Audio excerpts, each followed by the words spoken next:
On January 1st, the gym is a zoo, and on March 1st, it's a cemetery. Why? Because people suck at setting New Year's resolutions.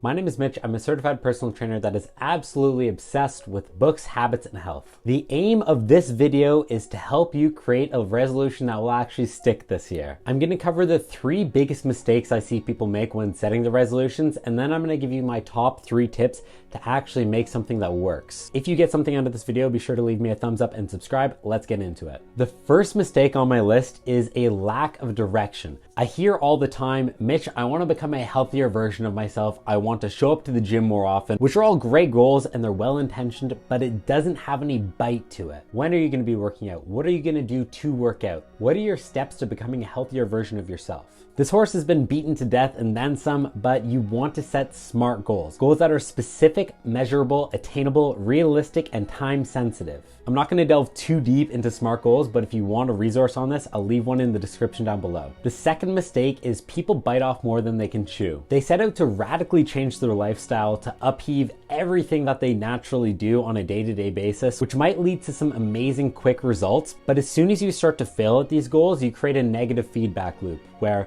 let's say you don't actually make it out to the gym 6 times in a week. Well, then you start beating yourself up because you only showed up 4, 3, 2 times a week, when you're missing the point that actually showing up 4, 3, and 2 times a week is a major improvement over what you were doing before. By setting a goal that you can actually maintain over a long period of time, you're going to build confidence in yourself, and then you'll be able to build on whatever small habit you started with. The third mistake that I see happen over and over and over again is people don't emphasize their diets. Especially when it comes to people who want to get a little bit leaner or lose weight, diet is the majority of the battle. Cardio is great and it does have a place in weight loss routines, but 30 minutes of moderate cardio for a 160-pound individual is going to burn about 220 calories, while a single slice of pizza is 280 calories. Losing weight is definitely a little bit more nuanced than this, but you can see that it would be very challenging to outrun a bad diet. Okay, so that wraps up the mistakes. Now on to the tips that will actually help you maintain your resolutions for the rest of the year. My number 1 tip is to get an accountability partner. This could be a friend of yours that has similar goals as you, but that doesn't necessarily need to be the case. It's just anyone that you can regularly update on your progress. If you really want to achieve your goals this year,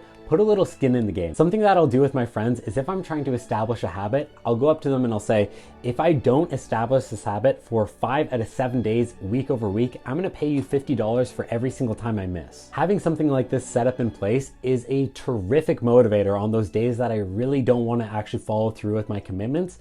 I will get up if I know that it's gonna cost me $50 if I don't. And I hope this doesn't come across as too combative, but if you're not willing to do something like this, how bad do you really want your goals? Tip number 2 is to set process-based goals. The goal should not be to lose 10 or 20 pounds. The goal should be to become the type of person who works out regularly. If you become the type of person who works out regularly, then you can start tweaking things to either lose body fat, gain muscle, to become more mobile, but this foundation will help bolster all other future goals. You also have far more control over your process than your results. The weight that you see on the scale is naturally going to fluctuate with how much water your body is holding, how much sodium you're having, how many carbs you're having. So you could be doing all of the right things and still not see the weight loss that you're looking for. But how many times you follow through with your commitment to actually show up and go through a workout is a cold, hard number. This is something that you almost have complete control over, where your weight on a day-to-day basis is not. My third and final tip for you is to set a small daily goal. The more frequently you engage in a habit, the faster it will become automatic. The idea here is that you want to build confidence and momentum following through with a small commitment every single day, and this confidence will eventually build into something much larger, where if you set out to work out for 2 hours every single day,